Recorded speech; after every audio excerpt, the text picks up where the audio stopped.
বিশ্বকাপের বাছাই পর্বে একাধিক পরিবর্তন নিয়ে আসছে Brazilian football team. Italian mastermind Carlo আনচেলত্তির নেতৃত্বে অবশ্য প্রথমবারের মতন বিশ্বকাপের বাছাই পর্ব খেলতে নেমেছিল ইকুয়েডরের বিপক্ষে মাঠে নেমে অবশ্য গোলশূন্য ড্র করতে হয়েছিল কার্লো আনচেলত্তির দল ব্রাজিলকে। ব্রাজিল ফুটবল টিম সেই দিন একেবারে ছন্নছাড়া ছিলেন সেই দিন ইকুয়েডরের বিপক্ষে, যার কারণে অবশ্য বেশ কয়েকটি পরিবর্তন আনার ইঙ্গিত দিচ্ছেন অবশ্য Carlo Ancelotti. Don Carlo Ancelotti তিনি বলছেন, আমাদের টিমটা বেশ একটা শক্তিশালী এবং সমৃদ্ধ।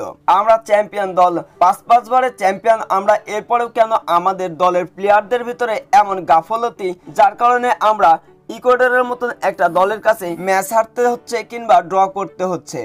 আমরা চ্যাম্পিয়ন, সবসময় খেলবো চ্যাম্পিয়নের মতোই। আমরা কেন ইকুয়েডরের কাছে গোলশূন্য ড্র করছি? তাই তো প্যারাগুয়ের বিপক্ষে বেশ শক্তিশালী একটা স্কোয়াড নিয়ে মাঠে নামতে যাচ্ছে অবশ্য ডন কার্লো আনচেলত্তি। ব্রাজিল ভক্তদের জন্য বেশ একটা দুঃসংবাদ, কেননা ব্রাজিলের এই স্কোয়াডে রাখা হয়নি নেইমার জুনিয়র এবং রদ্রিগো নেইমার ছাড়া অবশ্য নিজেদের প্রথম ম্যাচে মাঠে নেমে বাজেভাবে অবশ্য ড্র করতে হয়েছে ব্রাজিলিয়ান ফুটবলারদের। তাই তো অবশ্য প্যারাগুয়ের বিপক্ষে কোনো ভুল করতে চাচ্ছে না ইটালিয়ান এই মাস্টারমাইন্ড ডন কার্লো আনচেলত্তি বেশ একটা শক্তিশালী স্কোয়াড নিয়ে মাঠে নামতে যাচ্ছেন প্যারাগুয়ের বিপক্ষে।